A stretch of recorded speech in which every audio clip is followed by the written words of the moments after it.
Entah mana yang lebih gila, si orang gila yang dianggap wali atau yang menganggap orang gila sebagai wali. Dua-duanya tidak waras ya.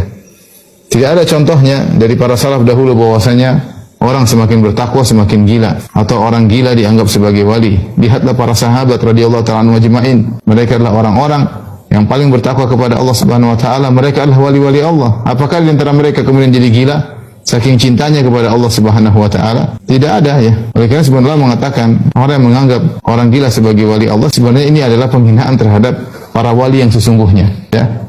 Sesungguhnya penghinaan terhadap para wali yang sesungguhnya. Para wali yang sesungguhnya mereka orang-orang yang waras. Mereka orang yang bertakwa kepada Allah. Bagaimana kemudian disamakan ya orang gila dengan mereka? Bahkan kalau sudah mencapai derajat gila, kewaliannya lebih hebat lagi daripada yang masih waras. Ini sungguh hal yang aneh yang terjadi di zaman kita ini. Yang lebih aneh lagi, yang mendukung pernyataan seperti ini terkadang dari sebagian dai yang membenarkan hal tersebut, bahwasanya orang gila adalah wali. Ya, yang membenarkan hal tersebut, makanya saya bilang tadi, siapa yang lebih waras? Saya tidak tahu yang waras. Apakah yang mana yang lebih tidak waras? Orang gila yang dianggap wali, ataukah yang menganggapnya sebagai wali? Namun ini kenyataan pahit ya. Itu bayangkan bagaimana kalau kemudian orang-orang non-Muslim melihat ini orang di Islam, kalau ada orang mencapai derajat tinggi jadi orang gila, itu tuh orang. Siapa masuk Islam kalau begitu caranya? Siapa masuk Islam kalau begitu caranya? Melihat orang yang sudah mencapai derajat tinggi malah enggak waras. Sementara Islam adalah agama yang sangat menjaga akal sehingga diharamkan khamar supaya orang tidak seperti orang gila. Orang kalau minum khamar akalnya hilang, tidak waras, jadi dia seperti zumratul majanin. Dia seperti kumpulan orang-orang